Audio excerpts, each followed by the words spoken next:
Taylor Marshall holds an inconsistent and false position on the status of Francis. Marshall has repeatedly called Francis a heretic based on his external teachings and actions. We're dealing with heretics. That's right, the H word. Heretics. Last week on February 2nd, Francis Bergoglio denied 2 articles of the Apostles' Creed. So when you deny articles of the Apostles' Creed publicly, that's heresy. When you worship statues that are not depicting God or the saints, holy people, persons, that's idolatry. Here's what Saint Robert Bellarmine, Doctor of the Church, has to say. He says, quote, I'm reading right here. Right here. For men are not bound or able to read hearts, but when they see that someone is a heretic by his external works, they judge him to be a heretic, pure and simple, and condemn him as a heretic. St. Robert Bellarmine, De Romano Pontifice, Book 2, Chapter 30. What is key here for Robert Bellarmine, St. Robert Bellarmine? That when they see someone as a heretic by his external works, they judge him to be a heretic, pure and simple. This man, by his works in his words, Cardinal Horek, is a heretic. Pope Francis, also, by denying 2 articles of the Apostles' Creed, we're not talking about intricate points of theology. We're talking about the Apostles' Creed. Heretic. This man's a heretic. Francis, heretic. On this point, Taylor Marshall is correct. Francis is certainly a heretic. In fact, he is a notorious heretic. Based upon Francis's external teachings, actions, religious indifferentism, etc., Catholic principles require one to recognize and condemn him as a heretic. Marshall, however, proceeds to equivocate when he repeatedly says that he has no authority to declare Francis a heretic, and when he continues to regard the public heretic Francis as the Pope. Let me just say, I'm just a layman. I'm not a priest, I'm not a Monsignor, a bishop, archbishop, cardinal, or pope. I'm just a layman, and I have 0.000 authority to declare anyone a formal heretic. I have 0 authority to say that about Francis. I want you to understand me. I'll say it a 3rd time. I have 0 authority in the church to declare anyone a heretic. 0. Zilch. And yet I also live by the good words here of St. Robert Bellarmine. He says, for men are not bound or able to read the hearts. I can't read the heart of Francis Bergoglio. I can't see into it. I don't know if he's been corrected or admonished by people or not. How many times that's happened, I don't know. But when we see that someone is a heretic, Bellarmine says, by his external works, they judge him to be a heretic, pure and simple, and condemn him as a heretic. I can hear things that are heretical and say, that's a heresy. But I can't declare formal heresy, manifest heresy. I can't do any of those things. Marshall is equivocating. That is, he is using ambiguous language to conceal the truth or avoid committing himself to a position. In the process, he contradicts himself and contradicts Catholic teaching, as we will see. First, Marshall doesn't seem to know the difference between what is notorious in law and what is notorious in fact. Notorious in law refers to when a sentence has been passed by a canonical judge or the offender has confessed in court. In other words, it refers to an official declaration and a canonical process. But that's not the only way that one can become a notorious heretic. One can be notorious in fact. To be notorious in fact, no declaration, no official warnings, and no canonical process are required. Notorious in fact refers to when the offending action, for example a statement of heresy, is publicly known and its sinful or imputable character is also publicly known. This certainly applies to Francis. This is easily proven because Francis contradicts basic dogmas, dogmas that he's aware of, and dogmas that he's bound to know. Non è lecito convincere della tua fede. Il proselitismo è il veleno più forte contro il cammino ecumenico. voy a convencer a otro que se haga católico. No, no, no. C'è un grosso peccato contro l'ecumenismo. და არის ძალიან დიდი ცოდვა ეკუმენიზმის წინააღმდეგ. Il proselitismo. ამას ქვია პროზელიტიზმი. Mai si deve fare proselitismo con gli ortodossi. Io credo che le intenzioni di Martin Lutero non erano sbagliate e oggi luterani e cattolici, protestanti tutti, siamo d'accordo sulla dottrina della giustificazione. Su questo punto tanto importante lui non aveva sbagliato. We're not talking about intricate points of theology. We're talking about the Apostles' Creed. Heretic. Francis has also admitted that his own teaching might be heresy and he doesn't care. Y me viene a la mente decir algo que puede ser una insensatez. O quizás una herejía. He preaches a false gospel. He teaches that it's good to participate in non-Catholic worship, etc. He is a notorious heretic. We cover this in detail in our video Great Proof Texts for Sedevacantism. Among other things, we cite the pre-Vatican II dissertation called The Delict of Heresy by canonist Father Eric Mackenzie. Mackenzie correctly noted that a person who claims to be Catholic can be a simple heretic, that is, one who has not received canonical warnings and not been declared a heretic, yet can be a notorious and manifest heretic. Thus, when Marshall says that he has no authority to declare Francis a heretic, that's true in regard to rendering Francis notorious in law via a canonical declaration, but it's irrelevant because Francis is notorious in fact. Indeed, if Francis were the Pope, he's not, but for the sake of argument, let's just say that he were. In that case, there would be no one on earth who has the authority to canonically warn him or issue a canonical declaration against him, since such actions require jurisdiction over the person, and no one has jurisdiction over a Pope. That's why all of the talk about Vatican II, quote, cardinals officially correcting Francis is nonsense. If you think that Francis is the Pope, none of those supposed cardinals have any authority to officially warn or correct Francis.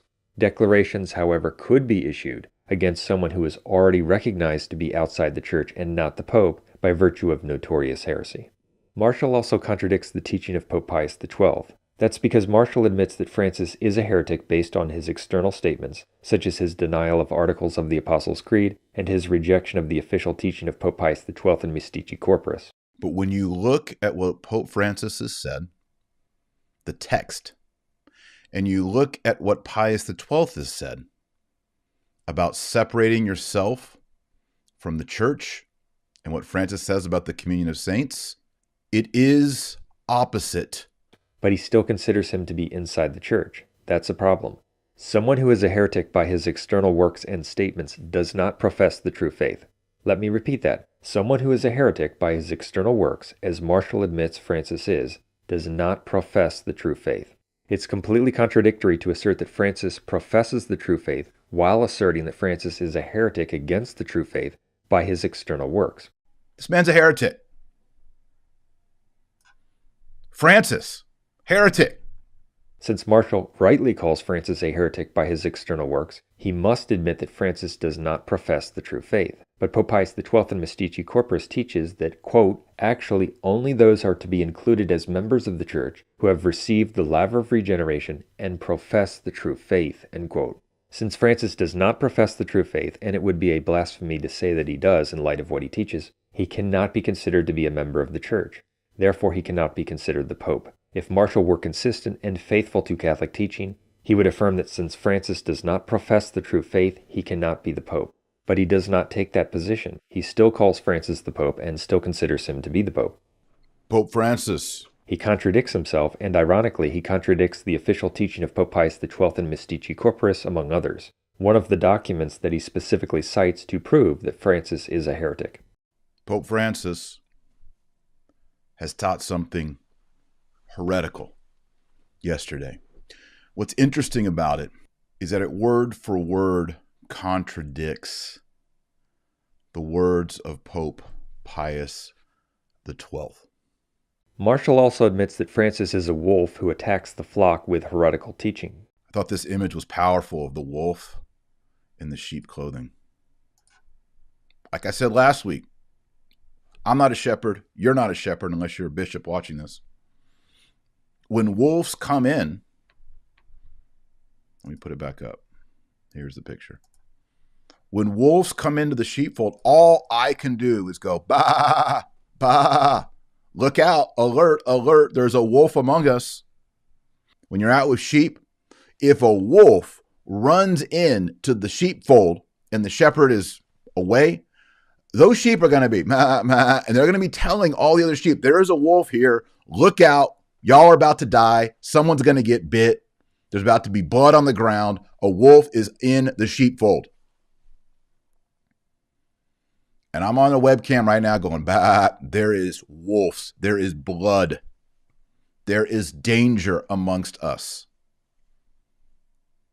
All I can do is let other people know, hey, do you want to get bitten by a wolf? Do you want a wolf to put his jaws on your throat? Look out. Well, St. Robert Bellarmine correctly teaches that a wolf who devours people with heretical teaching cannot hold jurisdiction in the Church. That's because the authority of the Catholic Church cannot lead people into heresy. St. Robert Bellarmine, quote, "It would be the most miserable condition of the Church if she were compelled to recognize a wolf manifestly prowling for a shepherd," end quote. Marshall recognizes a wolf as a shepherd. Pope Francis. In fact, he recognizes many wolves as, quote, shepherds, because he considers the apostate, fake bishops in the counterchurch to be the legitimate hierarchy. He contradicts Catholic teaching and leads sheep to the slaughter by encouraging them to submit to a heretical false shepherd who will devour them with heretical teaching such as Amoris Laetitia, among other things. Marshall also tries to justify various contradictory positions on Francis's status by bringing up the fact that St. Vincent Ferrer mistakenly followed an antipope in good faith for a period of time during the Great Western Schism. But for a time, St. Vincent Ferrer was following what turned out to be the antipope and defending him. And this is why I don't get out on the internet and throw bricks at other Catholics or other trads. I don't throw bricks at the Sede Vacantis or the SSPX or the FSSP or the Institute of Christ the King. But the two situations are not comparable because the antipopes during the Great Western Schism were not notorious heretics who preached a false gospel. They also did not teach people to commit mortal sins against the faith through participation in non-Catholic worship and false ecumenism. See our video, Vatican II is a New Religion, for how serious this is. To obstinately maintain communion with Francis and the Vatican II sect is to be implicated in its heresies, its false worship, and its false ecumenism. Yes, there can be a process by which people come up to speed and digest the relevant facts about what's happening and what has happened since Vatican II, but when presented with certain facts and teachings, people must reject Francis and the Vatican II sect. The obstinate failure to do this is spiritually fatal. And if you say he is a heretical pope, you have an obligation not to be in communion with him. Perhaps the clearest example of why people must absolutely reject Francis as an antipope is the false canonization of the notorious idolater and antichrist, John Paul II. If you think that Francis is the pope, you must accept antipope John Paul II as a saint, but doing that is a rejection of the Catholic faith and the First Commandment. Considering him to be a saint in the face of the facts implicates people in mortal sins against the First Commandment. See our videos Apocalypse Now in the Vatican, the Antichrist Distinguishing Mark, and Vatican II is a New Religion. St. John Paul II. Pope St. John Paul II. Pope St. John Paul the Great. St. John Paul. St. John Paul. I'm not questioning his personal holiness. Of course, St. John Paul II. It's a term given to these teachings of St. John Paul the Great. Two of the great saints of our times are St. Padre Pio and St. John Paul II. Pope St. John Paul II. There are similarities between the current situation and the Great Western Schism, but crucial differences as well. That's because the Great Western Schism was a severe crisis in church history, but the Vatican II apostasy that we are currently living through is the apocalyptic fulfillment of prophecies about the end times beast, that is, pagan Rome returned. See our video, Apocalypse Now in the Vatican. I mean, It's incredible. you can't help but draw apocalyptic conclusions. Marshall also needs to learn the Catholic Church's teaching that people who preach heresy notoriously, as Francis does, cannot hold office in the Catholic Church.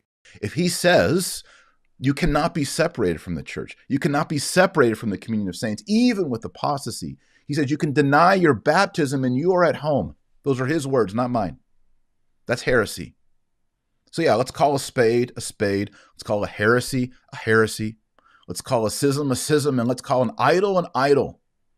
You see a Pachamama and you see people carrying it around and worshiping. down on their knees with the face to the earth, worship. It's idolatry. And Pope Francis encouraged idolatry for the whole church.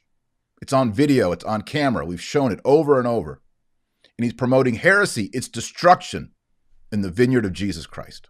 That means that even if Marshall tried to respond to this video by claiming that when he repeatedly called Francis a heretic, he only meant that Francis preaches heresy and that people need to reject his false preaching, that would not be consistent with his previous statements which clearly denounce Francis as a heretic, but it would still prove our point.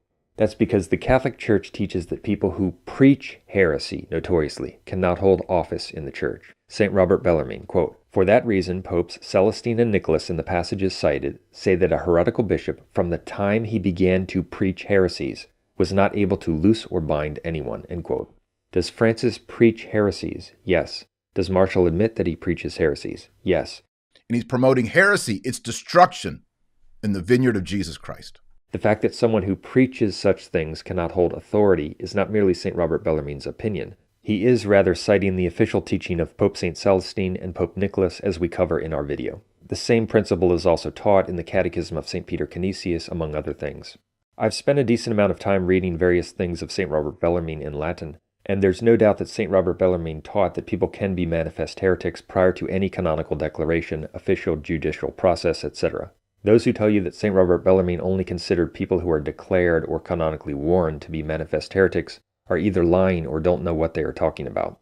There are many quotes to demonstrate this, but I want to cite just one in which St. Robert Bellarmine uses the exact term manifest heretic. This is from his work on the Loss of Grace in the State of Sin, Book 6, Chapter 2. This is perhaps the first time this has been published in English. In this passage, St. Robert Bellarmine is talking about the heretical position of those who believe that infants who die without baptism and in a state of original sin will at some point be transferred into Christ's kingdom. He says, quote, "Yet who, other than a manifest heretic, denies that children dying in sin are never going to be regenerated through Christ and are never at any time going to be transferred into his kingdom," end quote. Notice, St. Robert Bellarmine does not say that someone who holds this false position and then is warned and declared is a manifest heretic. No, he teaches that the position is so patently opposed to established and known Catholic teaching that someone who teaches that false position is considered by that very fact to be a manifest heretic. The same is true in regard to Francis's many denials of well-known aspects of Catholic teaching and the gospel. So, does a Catholic have the authority to reject Francis as a notorious heretic who is outside the Church? Absolutely.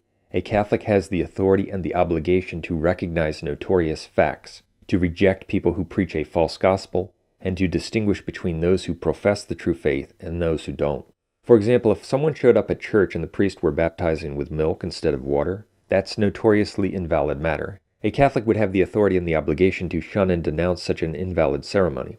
Likewise, when a person preaches a false gospel, as Francis does, Catholics have the authority and the obligation to reject him as alien to the Church, as someone who does not profess the true faith and therefore cannot be considered a member of the Church. See Galatians 1, 8-9. To say otherwise is to deny the Church's external unity of faith, a mark of the true Church that the Vatican II sect of Francis clearly does not possess. Cardinal Dolan says he'd give Holy Communion to Joe Biden. New York's Archbishop made the comment in an interview with Fox News this morning. In fact, Taylor Marshall makes many statements which demonstrate that the Vatican II sect of Anti-Pope Francis, with which he professes communion, is not Catholic and lacks the marks of the Church. Meanwhile, James Martin has no restrictions, no sanctions, no censures, nothing on him. But James Martin does get to meet with the Pope, and James Martin is appointed to the Dicastery of Communications so that he's officially a spokesperson for the Vatican. And he promotes his agenda. And by the way, yes, Bishop Barron did write an endorsement for Martin's latest book. Everybody out there that says, oh, Bishop Barron, yeah, he did good, he led people to church. Look, Bishop Barron is endorsing James Martin. Just accept it. That is the mainstream church. If you want to get promoted, if you're a bishop and you want to be an archbishop, or you want to be a cardinal, you're going to get on the train with the four groups that we just mentioned here. You're going to write an endorsement for James Martin. Look who wrote endorsements for James Martin before. Tobin, and I think Supage. Guess what? They have red hats on their head right now. They're cardinals. That's what you do if you want to get a red cardinal hat. You write blurbs for James Martin. Bishop Barron's doing that. Marshall thinks it's acceptable for people like the Fraternity of St. Peter to remain in communion with apostate fake bishops who are pro, quote, LGBT, among other things. I've been a member of a Fraternity of St. Peter Parish for 11 years. That's not a Catholic position. Marshall has also stated that in the past, the Catholic Church, in his view, became heretical, corrupt, and denied her teaching. The church was heretical. Peter said, "You are Christ, Son of the living God." The church began to deny this truth in the 300s, right after she got legalization. In the early 300s, after 313, the Catholic Church had all kinds of privilege, money, fame, and she became corrupt and heretical until a moment of apostasy entered into the political scene. But that is contrary to Catholic teaching. The Catholic Church teaches that the magisterium is free from error, that the Church is preserved from blemish in her doctrine, and that she never has been nor could be contaminated.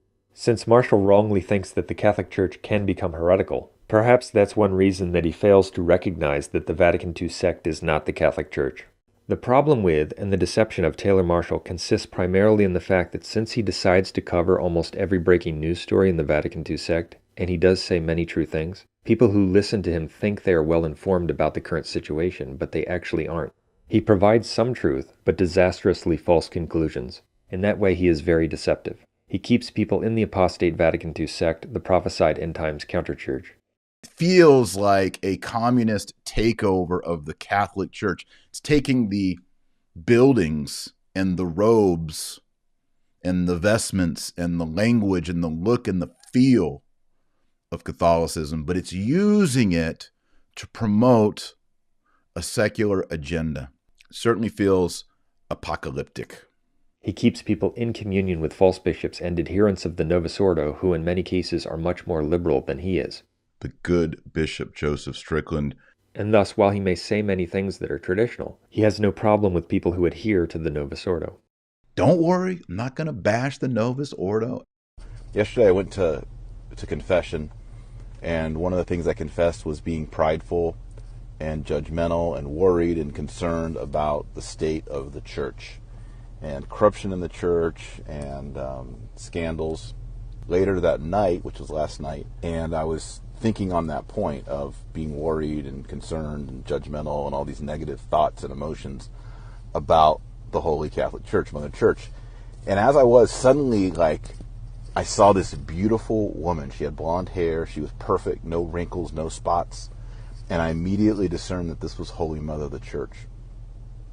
And she was writhing in pain. She was in a bed, and there's sheets on her, and she was very sick.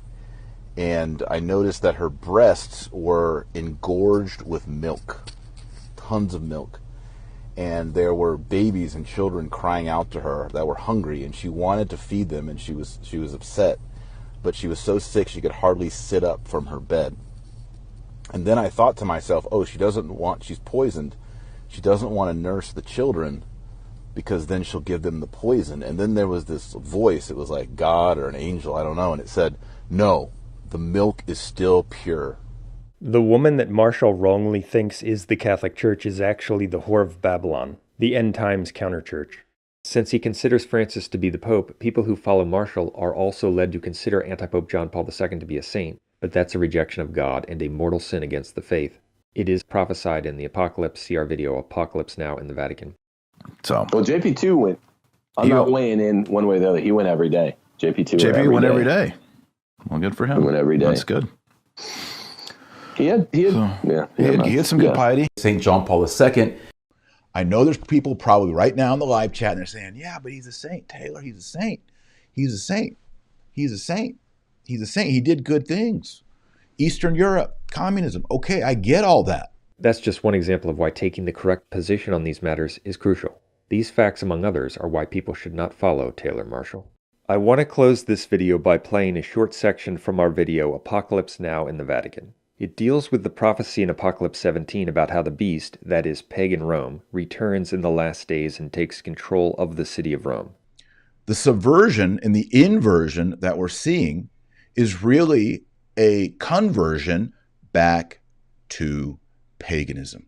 This results in shock, confusion, and astonishment among those who are not written in the Book of Life, that is, among those who, since they lack the true faith and goodwill, ultimately fail to recognize that the Vatican II sect is not the Catholic Church, but rather the prophesied end-times counterchurch led by heretical antipopes. Hence they are left shocked, confused, bewildered, and stunned by the anti-Catholic activity coming out of Rome.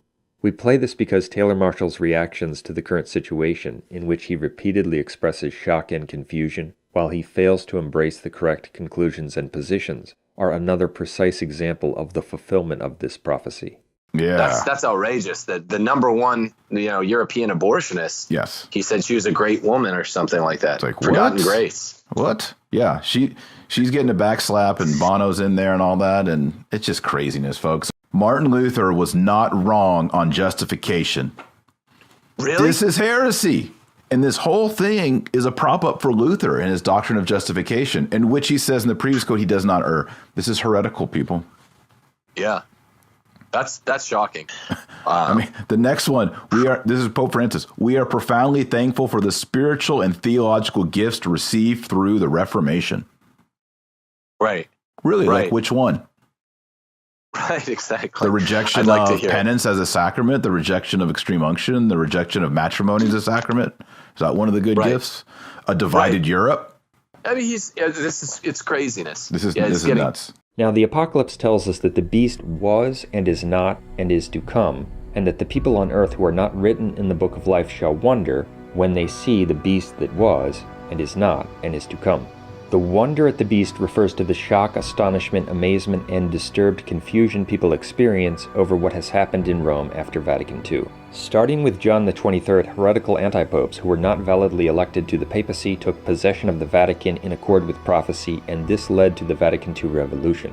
As a consequence, the city of Rome lost the faith and returned to paganism, idolatry, and unbelief, reducing the true Catholic Church to a faithful remnant in the final days. Rome's return to paganism, idolatry, and unbelief in the post-Vatican II period has caused shock, wonder, and disturbed confusion among those who lack the grace and faith to recognize that a counterchurch led by antipopes, not the true Catholic Church, is now in Rome and has taken control of the temple of God and the Church's physical structures. Father Murray, what is this, in your estimation? And are good intentions enough to receive Holy Communion in the Catholic Church? This is really a disaster, I'll say it straight out. It's a direct contradiction of what the Church has always taught. This is casting aside the message of the gospel. You're not allowed to commit adultery. That's the sixth commandment. You know, one thing that really puzzles me in this whole discussion is the resistance to describing things as they are. This is confusing. Yeah. There's something very odd going on here. So there's some very strange confusion that is spreading out and out from this desire to regularize the irregular. This is what we seem to be seeing, and it is very confusing to the people at home and the people watching all over the world, not just here in the United States or at this table. What's happening? What are these men doing? It's very difficult to understand. I just read this for like the second or third time today, and I'm still having trouble believing it's not fake news. The Pope giving the green light to shacking up. I'm sorry to be sarcastic. I don't know what to do with this anymore. I honestly don't. But friends, why? Why can't the Pope just issue a document that's just full-on orthodox right out of the gate? Where does this come from? What is going on anymore? I don't know what to make of this. Holy mackerel. What is this man doing? It's just unbelievable. Why is there liturgical action? I mean, we as Catholics see bowing down, burning of incense before these Pachamamas, processing them around on the Stations of the Cross, processing them into St. Peter's Square, processing them up to the altar in St. Peter's Basilica, where the first Pope, St. Peter, is buried. How are we as baptized Catholics supposed to understand this?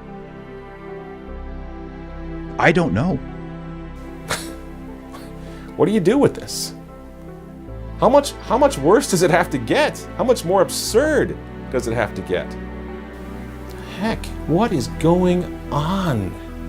Since they don't understand and refuse to recognize that what's occupying Rome and the Vatican now is not the Catholic Church but the end times beast and whore of Babylon, they are mystified and utterly perplexed to see paganism and apostasy and all kinds of heresy coming from the place where they expect Catholicism to be taught.